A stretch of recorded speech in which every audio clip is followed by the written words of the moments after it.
Dit is vir ons geweldig belangrik dat almal hulle self op weer kan sien.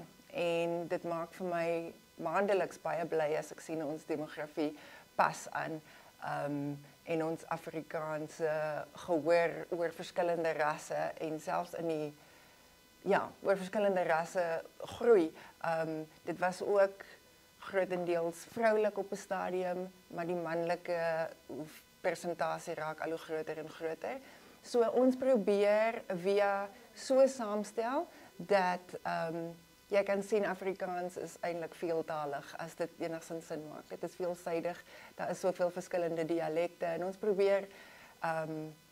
probeer almal 'n kans gee om hulle self te kan sien. Wat ek ook wil noem is dat ons opgelet het ons tweede taal Afrikaanse kyker is besig om wesentlik groter te word en dit maak my baie opgewonde.